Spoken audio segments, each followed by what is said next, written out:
Next on Currents News, Pope Francis is now in Africa on a pilgrimage of peace. Aboard the papal plane, he prayed for the victims of Hurricane Dorian. Catholics in Newark, New Jersey marching for the rights of immigrant children. I'm Emily Druby, and that's ahead. It's the first day of school for tens of thousands of children throughout Brooklyn and Queens. I'm Tim Harfman. I'll tell you how one Catholic academy is committed to keeping a strong presence in Brooklyn. That's coming up. Plus, a little boy is giving up the trip of a lifetime to tackle the hurricane's aftermath with his own hands. The news starts right now.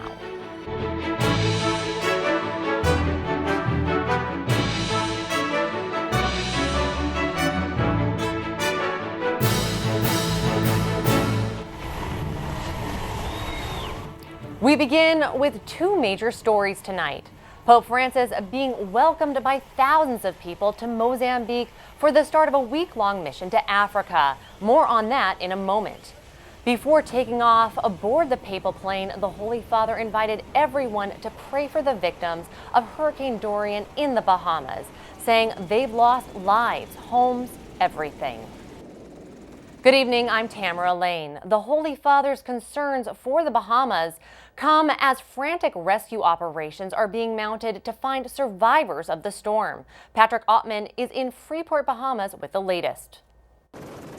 The view from above the Bahamas, apocalyptic, revealing communities flattened and rows of homes underwater, others scattered into long stretches of debris. This is the worst experience I have ever had with a hurricane. This is just a small glimpse of the scale of destruction here, after Hurricane Dorian battered the Bahamas for days. The deadly storm leaving behind catastrophic devastation on Abaco and Grand Bahama Islands, making rescue efforts nearly impossible.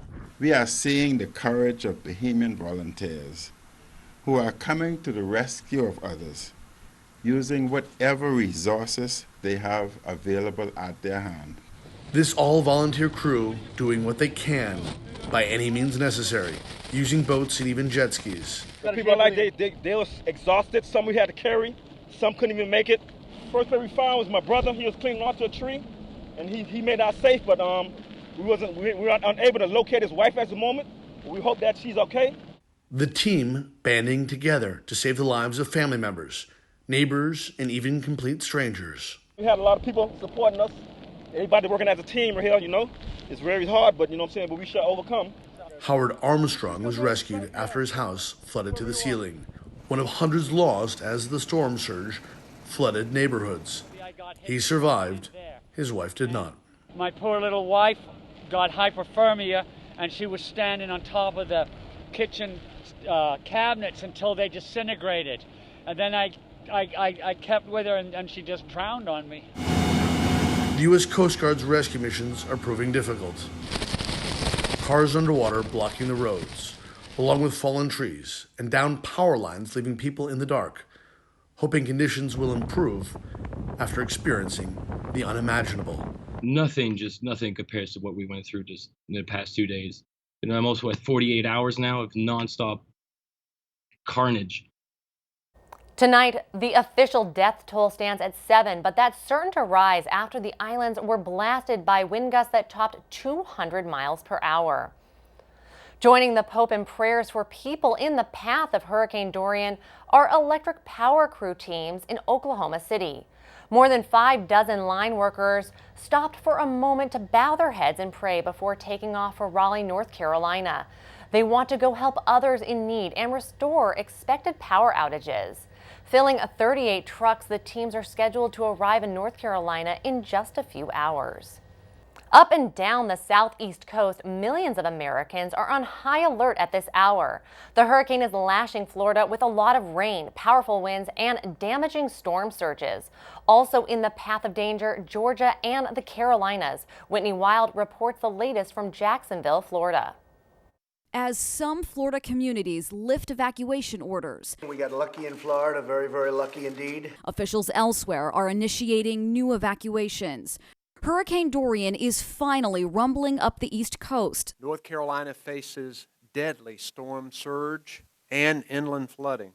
A hurricane warning now extends from north of the Savannah River along the coast of the Carolinas and into Virginia. Dorian is now a Category 2 hurricane that may thrust record-breaking storm surge and flooding into low-lying parts of South Carolina. Starting late this afternoon for 36 hours, I want Charleston to be a ghost town. I want everybody out of sight. If they're not out of town, inside, hunkered down, and safe.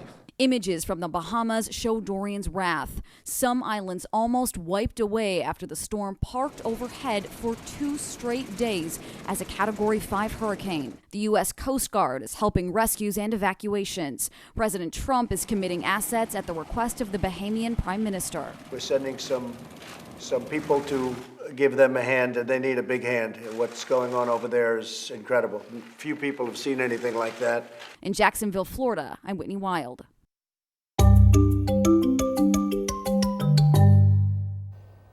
More now on our other top story. Pope Francis is in Africa tonight, arriving in Maputo, the capital of Mozambique. An honor guard of troops welcomed him at the airport. Tens of thousands of people, plus the nation's top officials, were also there. A troupe of traditional dancers were on hand to perform for the Holy Father. Mozambique is receiving Francis with great hope. Most of the residents live in poverty, and the country is still suffering the aftermath of a deadly civil war. After a good night's sleep, the Pope will address the nation's leaders for the first time tomorrow. Stay with us for more of our special coverage of Pope Francis's trip. Crux Rome Bureau Chief HYNES San Martin will be joining us from Mozambique. She's accompanying the Holy Father every step along his journey. That's still ahead in this newscast. Before he left for Africa, the Holy Father ordered church officials to close a ballooning budget gap in the books of Vatican City. Francis wants emergency measures taken to safeguard the economic future of the Holy See.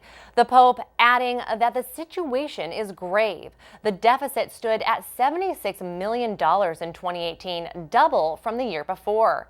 Vatican City has been without a finance chief since Cardinal George Pell quit to fight sex abuse allegations in Australia. He was convicted. Here at home, Newark's Cardinal Joseph Tobin leading a demonstration in defense of undocumented migrants.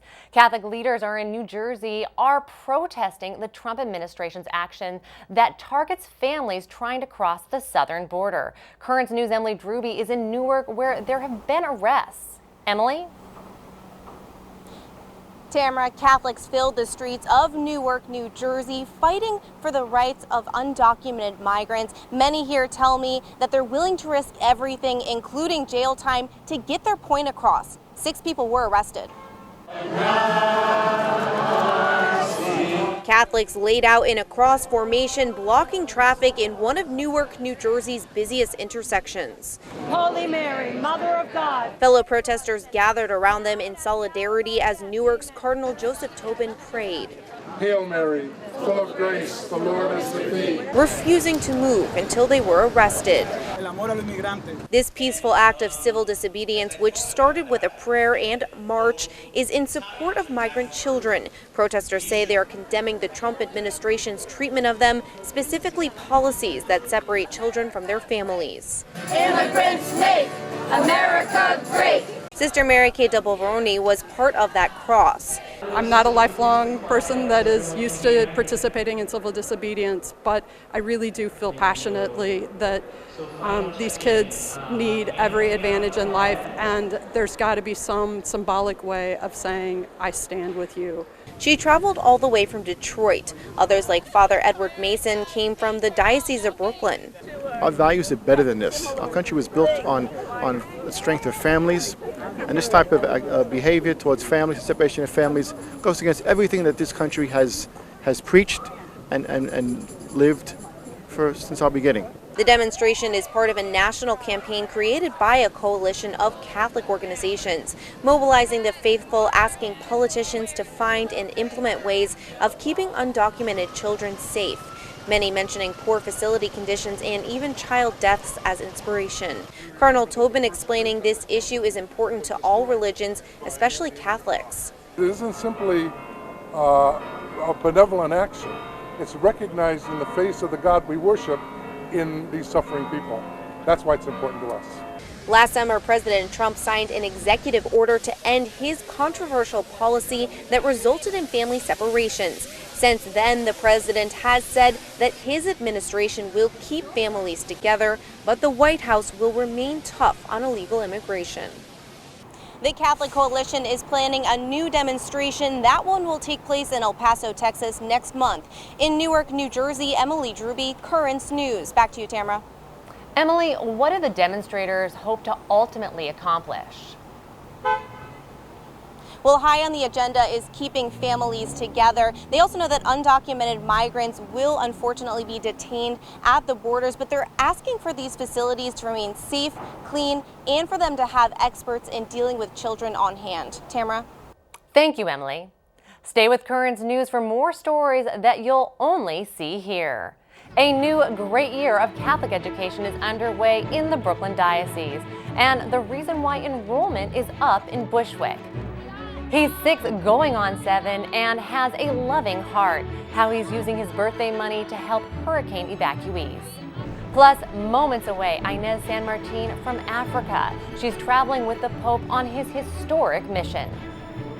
Do you have a story idea or want to share a tip? Email us at newstips@desalesmedia.org or call our 24-hour number 718-517-3122. We'll be right back.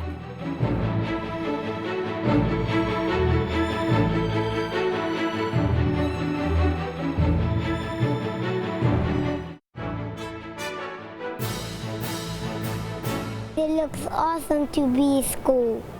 Kindergarten student Dylan Estevez happy to start a new year at St. Bridget St. Francis Cabrini Catholic Academy in Bushwick. There's more good news at the Brooklyn school. Enrollment is up this year. Currents News' Tim Harfman has the story of what's driving the boost in students. Good morning. Good morning. A new school year and new students. What are you hoping to learn this year? ABCs. Enrollment is up at St. Bridget St. Francis Cabrini Catholic Academy in Bushwick, Brooklyn. Over 270 students, up from 150 last year. How are you? As pastor of the Bushwick Parish, Father Jorge Ortiz-Garay welcomes students. I really wish for them to enjoy the first day of class and also to see that they think that this is home for them. For some children, this is a new home. After St. Francis Cabrini Catholic Academy closed last year because declining enrollment forced serious budget cuts, the school then merged with St. Bridget. How do you feel today? I feel really nervous. Why? Because I'm going back to school in a different school. Javier Hernandez is starting 6th grade. Though he's nervous, he's happy to know his friends also transferred to the new merged academy. I feel excited because at least I'll have some friends to talk to.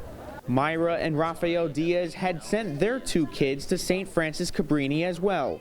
After attending public school as children, they wanted their kids to remain in Catholic school. I've actually seen public schools get progressively worse since I went through. It's the balance, between, the academics and, also that spiritual life and that important relationship to have, with God. That, Father Jorge says, is the drive behind their commitment to being a strong Catholic presence in the neighborhood. It's an investment of life. And also, if we keep these kids here, they are happy, they understand that the school is also home, you know what, at the end, they will stay in church. The Diocese of Brooklyn offers special scholarships to students. Last year, 4,700 kids earned over $7 million. In Bushwick, Brooklyn, Tim Harfman, Currents News.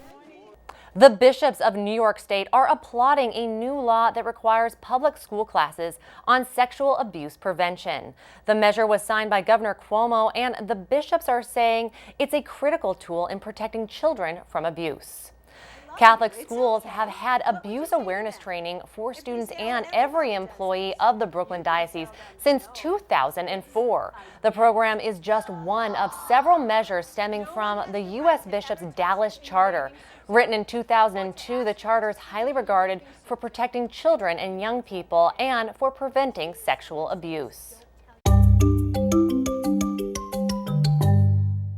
Now more of Current News special coverage of the Pope in Africa. Traveling alongside the Holy Father is Crux Rome Bureau Chief HYNES San Martin. She joins us now from Maputo. HYNES, thanks for being with us. Thank you. So let's start with the Pope's news conference on board the papal plane. He said he's honored that conservative American Catholics are attacking him. What's that all about? One of our French colleagues, Nicolas Sassan, gave the Pope a copy of his latest book on titled How America Wants to Change the Pope. And the Pope basically reacted in a way that made it very clear that he knew what the book was about. He knew what Nicolas had written. And the Pope told him, as you said, I'm honored that Americans are attacking me. The Vatican tried to do a little bit of damage control by saying that the Pope was actually praising Americans because he's always happy when someone is criticizing him, especially a country as important as the United States. It has to be said, that clarification you made about this being about conservative Americans is very important, because the Pope did not mean to say that he's happy that everyone in the United States hates him. We actually know, because of Pew Research, that 51% of United States Catholics actually really, really like the Pope. It's very interesting, though. In Mozambique, there are two things people are focusing on: the Pope and next month's national elections. Are these developments being linked in the country? They are. Some of the people I spoke with said they wonder why is Pope Francis coming in such a sensitive period for the country because of the upcoming elections that could help cement a ceasefire that was signed on August 1st. Here in Mozambique. It has to be said, however, that this is a very much Pope Francis-like movement to try to, he's not afraid of getting his hands dirty, and if he's anything he can do to help the peace process and the reconciliation in a country that's technically been at war, even though they claim they haven't for the past 4 decades, is definitely something he's going to do, and that's why he's here. Well, Mozambique is still suffering the consequences of a civil war, like you said, that took millions of lives and produced 4 million refugees. Tomorrow, Francis will address the nation's leaders. What is he likely to say? Well, first of all, he's going to talk about the importance of achieving and looking for peace, and a peace that has to be a lot more than simply, a lack of violence. We all know that the fact that no one is killing one another does not mean that peace has been achieved. In 1992, these two factions came to Rome and signed a peace accord. That peace accord had the support, of course, of the Church and also of John Paul II, who, when he was here in 1988, remarked that he was very happy to see that the Catholic Church is helping in the dialogue process to put an end to the civil war. The Civil War did technically end in 1992, but the truth is there's been fighting here and there because there was never an actual ceasefire signed until August 1st. Something else he's definitely going to be focusing on is climate change. Mozambique has been heavily hit by 2 cyclones that left over 1,000 dead people and hundreds of thousands of, again, refugees or people who left their houses and need help, are in immediate need of support. We don't know precisely when during the day he has 3 speeches tomorrow, but there's no doubt whatsoever that that is an issue that's going to be coming up. He wanted to go to the area that was most affected by the cyclone, but he couldn't make it. It's too long a trip, but at the same time, too short the time he has in this country. Well, we look forward to all of your updates on this trip. HYNES San Martin, Crux Rome Bureau Chief, traveling with the Pope in Africa. Thank you for being with us today. Thank you. The Pope will be in Africa through September 10th, and Currents News will have special coverage that you won't find anywhere else. HYNES will be at the Holy Father's side throughout the journey, and she'll report to us from Africa. The trip continues tomorrow with a busy day in Mozambique. Still to come on Currents News, how the church determines if a miracle has occurred, and what a 6-year-old boy is doing with his birthday money. It reveals a soul full of love.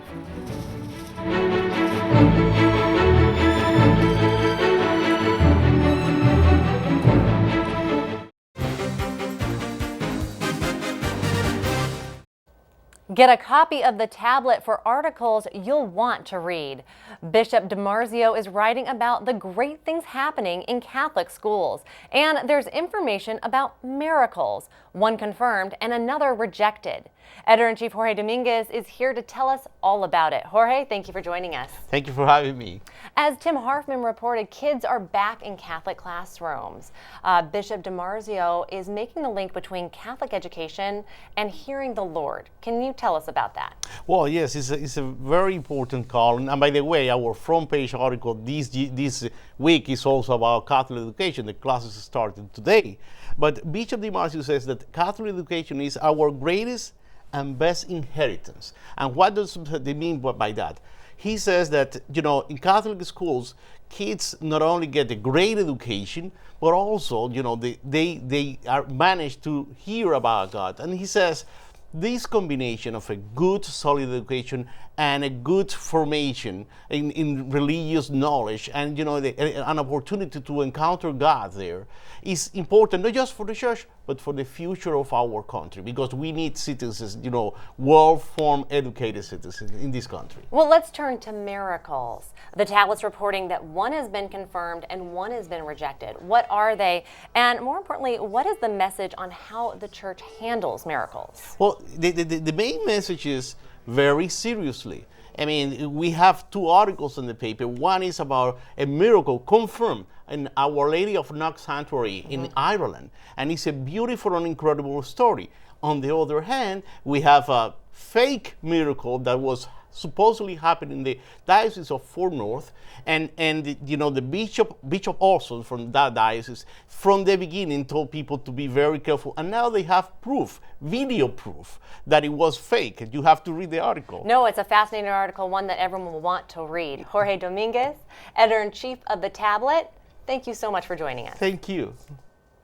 The Tablet needs your support to ensure that Catholic journalism will thrive well into the future. You can do so by subscribing to The Tablet so that it comes right to your mailbox. You'll save up to 55% by having it delivered to your home versus paying for it at church. Go to the website thetablet.org/home55 or call 877-883-8356. And The Tablet has a brand new page called Our Diocesan Family, where you can share your pictures of recent baptisms, Holy Communions, confirmations, marriage, all the joyous sacraments. For more details and to submit your photos, go to thetablet.org/Our Diocesan Family. Your picture may be published in an upcoming issue of the newspaper. Finally tonight, a 6-year-old boy is helping Hurricane Dorian evacuees one hot dog at a time. Jermaine Bell stood on the side of Highway 125 handing out free hot dogs to hurricane evacuees.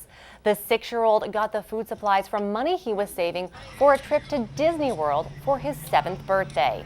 He has helped nearly 100 evacuees, and no one is more proud than his grandmother. He actually even prayed for a family while they were here in reference to their house being okay when they got back, so that was really tear-dropping. Bell still hopes when Hurricane Dorian is over that his birthday celebration will continue. He still wants to go to Disney's Animal Kingdom and see the lions. That is Currents News. I'm Tamara Lane. Thank you for joining because we are putting your faith in the news. Hope to see you again next time.